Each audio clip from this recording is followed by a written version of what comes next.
शुभेंदु अधिकारी ने बंगाल में योगी मॉडल लागू कर दिया है। पूरे बंगाल में इस समय फुल स्पीड में बुलडोजर एक्शन चल रहा है। हावड़ा में स्टेशन के बाहर बड़े पैमाने में हुए अवैध कब्जे पर बुलडोजर एक्शन हुआ। गंगा घाट और बस स्टैंड के आसपास बनी अवैध दुकानों और फुटपाथ पर हुए अवैध कब्जों पर बुलडोजर चल गया है। शरद चैटर्जी रोड पर एक 5 मंजिला बिल्डिंग के बाहर में लोकल लोग शिकायत करके थक गए, लेकिन पिछले 5 साल से कोई एक्शन नहीं हुआ। सरकार बदली तो एक हफ्ते के अंदर नगरपालिका ने नोटिस जारी कर दिया और आज भारी पुलिस तैनाती के बीच इस बिल्डिंग पर बुलडोजर भी चल गया। बंगाल में एक बार फिर से बुलडोजर एक्शन, और इस बार हावड़ा के शरद चैटर्जी रोड पर इस वक्त हम लोग हैं। और यहाँ पर जैसे कि देखा जा रहा है, एक बिल्डिंग है जैसे निर्माण किया जा रहा था और इसके ऊपर ही बुलडोजर के जरिए इसको तोड़ा जा रहा है। आरोप ये है कि इस बिल्डिंग का जो परमिशन है वो G+1 था, यानी ग्राउंड फ्लोर +1 था, लेकिन जैसे कि देखा जा रहा है यहाँ पर 5 मंजिला ऊपर उठाया गया है और इसी वजह से हावड़ा कॉरपोरेशन ने इस बिल्डिंग को तोड़ने की अनुमति दिया है और इसी हिसाब से आज बुलडोजर लाया गया है और बुलडोजर के जरिए ये पूरी जो बिल्डिंग है, बिल्डिंग को तोड़ने का जो काम है वो हावड़ा कॉरपोरेशन की तरफ से किया जा रहा है। और अंदर में मजदूर भी मौजूद है, वो भी जितना भी फ्लोर है वो फ्लोर को तोड़ने का काम जो है वो काम इस वक्त किया जा रहा है। पुलिस की मदद से इस जो बिल्डिंग है, इस बिल्डिंग को गिराने का काम फिलहाल किया जा रहा है ताकि कोई भी अशांति ना फैले। इसके लिए यहाँ पर पुलिस प्रशासन के भारी मौजूदगी भी नजर आ रहा है। शुभेंदु अधिकारी के एक्शन से पूर्व मुख्यमंत्री ममता बनर्जी खफा हैं। आज उन्होंने सोशल मीडिया पर एक लंबा चौड़ा पोस्ट लिखा। ममता बनर्जी ने कहा कि बंगाल के हॉकर्स, रेहड़ी पटरी वाले और गरीब लोग बीजेपी के राजनीतिक अहंकार की कीमत चुका रहे हैं। बुलडोजर बंगाल का कल्चर नहीं है। टैगोर और नेताजी की धरती को ताकत के बल पर नहीं कुचला जा सकता। ममता बनर्जी ने कहा कि हावड़ा स्टेशन पर एंटी एंक्रोचमेंट ड्राइव, तिलजला और पार्क सर्कस में बुलडोजर एक्शन के खिलाफ लोगों में गुस्सा है। ममता ने लिखा कि बुलडोजर सरकार की भाषा नहीं होनी चाहिए, लेकिन शुभेंदु अधिकारी ने कहा कि जिन लोगों ने अवैध कब्जे किए हैं, बंगाल को लूटा है, उनसे पाई पाई वसूली जाएगी। जो लोग पुलिस पर पत्थरबाजी कर रहे हैं उन्हें भी सबक सिखाया जाएगा। शुभेंदु अधिकारी ने अभिषेक बनर्जी समेत तृणमूल कांग्रेस के उन 4 नेताओं के नाम भी बताए जिनके खिलाफ एक्शन सबसे पहले होगा। पर पत्थरबाजी करेगा तो सबक सिखाने काम भारतीय जनता पार्टी का सरकार करेगा। और आसनसोल में फाड़ी में तोड़फोड़ कर दिया ना, 200% वसूली होगा। जो किया है उसको पकड़ से निकाल के करूंगा। कलकत्ता कॉरपोरेशन से फाइल मंगा था। 4 नाम बता रहा हूं, 4 नाम किस तरीके से ये लोग लूटा है बंगाल को। आप लोग को पता नहीं है, ये लूटने वाला आदमी को 2 कमीशन आज कैबिनेट ने बना दिया।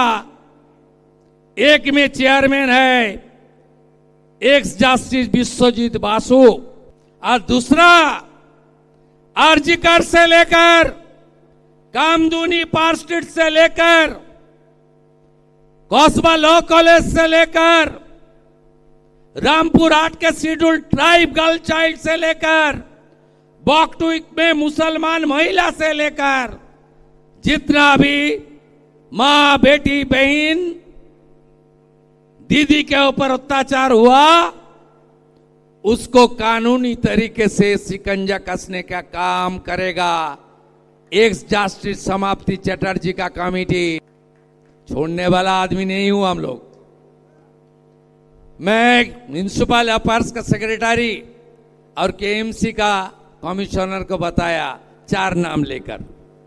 बताओ 4 नाम। हाँ, सुनना चाहता है ना। एक बेले घाटा का राजू नस्कर 18 प्रॉपर्टी, दूसरा कौसबा का सोना पप्पू 24 प्रॉपर्टी, तीसरा भातीजा अभिषेक बनर्जी,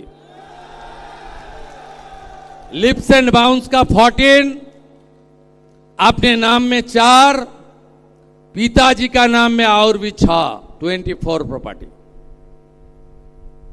और चौथा नाम सुनना चाहता है, जावेद खान का बेटा 90 प्रॉपर्टी। ये लोग लूटा है। शुभेंदु अधिकारी की सरकार में मंत्री अग्निमित्रा पॉल ने भी कहा कि अवैध निर्माण और अनैतिक काम अब बर्दाश्त नहीं किया जाएगा। अगर ममता बनर्जी ने 15 साल में कानून के हिसाब से सरकार चलाई होती तो बुलडोजर चलाने की नौबत ही नहीं आती। अनैतिक इलीगल काम हम लोग नहीं करने देंगे, लेकिन जैसे इलीगल बिल्डिंग कोई पेपर नहीं है, फायर लाइसेंस नहीं है, ट्रेड लाइसेंस नहीं है, लेकिन उसमें कमर्शियल एक्टिविटी चल रहा है, ये तो हम लोग करने नहीं देंगे। हम लोग जरूर टाइम देंगे, पहला दिन से बोले हैं। जो जो करना है आप अगर कर सकते हैं, अगर गवर्नमेंट नॉर्म्स को फॉलो करके ठीक रास्ते में आ सकते हैं तो कर लीजिए, हम लोग टाइम देंगे। लेकिन जो बिल्डिंग कुछ भी नहीं किया जा सकता, जैसे तिलजला का बिल्डिंग, इतना नैरो सीढ़ी है कि 2 जन भी ठीक से खड़ा नहीं हो पाएगा। तो इस बिल्डिंग का अगर हम लोग एक्शन कुछ ना ले तो आगामी दिन में वो बिल्डिंग गिर सकता है, अगर आग लगेगा तो लोग मरेगा, और आपका बिल्डिंग के साथ साथ आसपास में बिल्डिंग के जो लोग रहे उसका भी डेंजर है। तो इसको तो कुछ डिसीजन हम लोग को लेना है। आप लोग डेफिनेटली हमसे सहमत होते हैं। शुभेंदु अधिकारी ने एक नाम लिया, सोना पप्पू। उसके खिलाफ एक्शन की बात कही। इसका असर यह हुआ कि लंबे समय तक गायब रहने के बाद विश्वजीत पोद्दार उर्फ सोना पप्पू आज ईडी के सामने पेश हो गया। सोना पप्पू पर हत्या की कोशिश और रंगदारी के दर्जनों मामले दर्ज हैं। सोना पप्पू से ईडी ये पूछ रही है कि उसके किन किन प्रभावशाली लोगों से संबंध है। इस मामले में ईडी पहले ही कोलकाता पुलिस के डीसीपी शांतनु सिन्हा को गिरफ्तार कर चुकी है। शांतनु सिन्हा पर आरोप है कि उन्होंने अपने पद का इस्तेमाल करके सोना पप्पू के अवैध कारोबार को संरक्षण दिया और बदले में करोड़ों की काली कमाई की।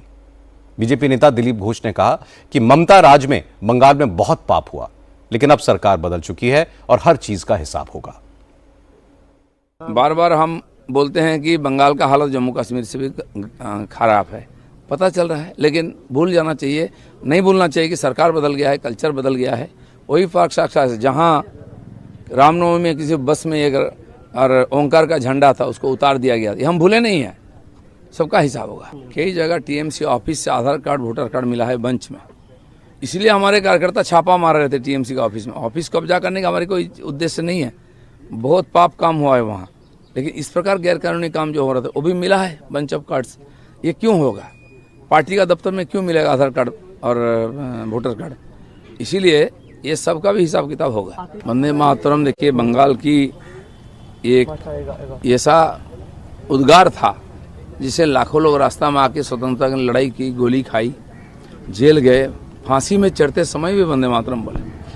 और 12 साल का सुशील दास ने वंदे मातरम बोला था, उसको 12 चाबुक मारा गया था। इतना सेक्रीफाइस इस और समाज को इतना बड़ा प्रेरणा दिया। जो संगीत वो बंगाल में गाने के लिए उसको अनुमति नहीं है, यहीं लिखा गया, ऋषि बंकिम ने लिखे हैं, तो उसका हम लोगों ने इम्प्लीमेंट किया है और आज से हर स्कूल में इसका गायन होगा और बाध्यतामूलक है। मुख्यमंत्री शुभेंदु अधिकारी एक तरफ कानून व्यवस्था कायम करने में लगे हैं, दूसरी तरफ उनका फोकस चुनाव के दौरान किए गए वादों को पूरा करने पर है। आज शुभेंदु अधिकारी ने कैबिनेट की मीटिंग में कई बड़े फैसले किए। अब पश्चिम बंगाल में 7वें वेतन आयोग की सिफारिशें लागू होंगी। बंगाल में मुसलमानों को आरक्षण नहीं मिलेगा। अब तक बंगाल में ओबीसी कोटे के तहत मुसलमानों को रिजर्वेशन मिल रहा था। कलकत्ता हाईकोर्ट ने इसके खिलाफ फैसला दिया था। ममता बनर्जी की सरकार ने उस फैसले को लागू नहीं किया। आज शुभेंदु अधिकारी की सरकार ने हाईकोर्ट के फैसले को लागू करने का ऐलान किया है। आज कैबिनेट ने अन्नपूर्णा भंडार योजना पर मुहर लगा दी। अब 1 जून से सरकारी बसों में महिलाओं के लिए सफर फ्री होगा। अगले महीने से महिलाओं के खाते में 3,000 रुपए पहुंचने लगेंगे। बड़ी बात यह है कि अन्नपूर्णा भंडार योजना का फायदा उन महिलाओं को भी मिलेगा जो पड़ोसी देशों से आई हैं और उन्होंने भारत की नागरिकता के लिए CAA और ट्राइब्यूनल में अप्लाई किया है। कैबिनेट ने अगले महीने से इमामों और पुजारियों को मिलने वाली सैलरी को भी बंद करने का फैसला कर लिया है। आज भवानीपुर में शुभेंदु अधिकारी ने कहा कि बंगाल के लोगों ने उन्हें जो प्यार दिया है, उन पर जो भरोसा जताया है, वो उस पर खरा उतरने की कोशिश करेंगे। इसके साथ साथ शुभेंदु ने लोगों को हिदायत भी दी। कहा कि जिन जिन लोगों ने पिछले 15 सालों में गड़बड़ी की है, उन्हें बीजेपी की सरकार कानून के हिसाब से सजा देगी, इसलिए आम लोगों को कानून हाथ में लेने की जरूरत नहीं है। जनता का जो उपेक्षा है हम लोग के लिए, उसको पूरा करने का पूरा काम हम लोग एकजुट होकर करूंगा। और सब अच्छा रहिए, भाईचारा, प्यार मोहब्बत बना के रखिए। जो गुंडा है, जो तोलाबाजी किया है, उसका खिलाफ पुलिस में शिकायत दर्ज कीजिए, लेकिन हाथ में कानून मत उठाइए। टीएमसी ने जो गंदा काम किया पिछले 15 साल में, खास करके 2021 का इलेक्शन, उनकी बात, इस तरीके से कोई गंदा काम मत कीजिए। और यहाँ का पुलिस एडमिनिस्ट्रेशन को मैं बताऊंगा, पुलिस प्रो पीपल एक्टिविटीज कीजिए। बाकी जो काम मेरा लायक होगा मैं वो काम पूरा करूंगा। इतना प्यार मोहब्बत दे दिया, फिर एक बार नंदीग्राम बना दिया आप लोग, इतना प्यार दिया, मैं आभारी हूं, मैं आभारी हूं। ममता बनर्जी का जो घमंड था तोड़ दिया आप लोग। एक गांव से आया हुआ लड़का को आप लोग आपने अपना आदमी बना लिया। मैं मेरा काम पूरा करूंगा। जय जय श्री राम। बंगाल में आज ही आसनसोल, अंदाल और दुर्गापुर से कटपनी वसूलने वाले 3 आरोपी पकड़े गए हैं। तीनों तृणमूल कांग्रेस से जुड़े थे। अपराधियों के साठगांठ करके उनसे काली कमाई करने वाले डिप्टी पुलिस कमिश्नर गिरफ्तार हो चुके हैं। इसके बाद आज विश्वजीत पोद्दार और सोना पप्पू खुद ब खुद ईडी के सामने पेश हो गया। इसका मतलब साफ है कि जो अपराधी अब तक बेखौफ होकर घूमते थे, उन्हें अब कानून का डर है। यह अच्छा बदलाव है। करप्शन के आरोपों और महिलाओं के खिलाफ अत्याचारों के केसेस की जांच कराने का वादा किया गया था। आयोगों का गठन करके शुभेंदु अधिकारी ने उस वादे को भी पूरा किया है। शुभेंदु अधिकारी ने बीजेपी के कार्यकर्ताओं को कानून हाथ में न लेने की नसीहत देकर के भी अच्छा किया। इसके साथ साथ उन्हें यह भी ध्यान रखना होगा कि बंगाल में बदलाव तो हो, लेकिन बदले की भावना से ना हो।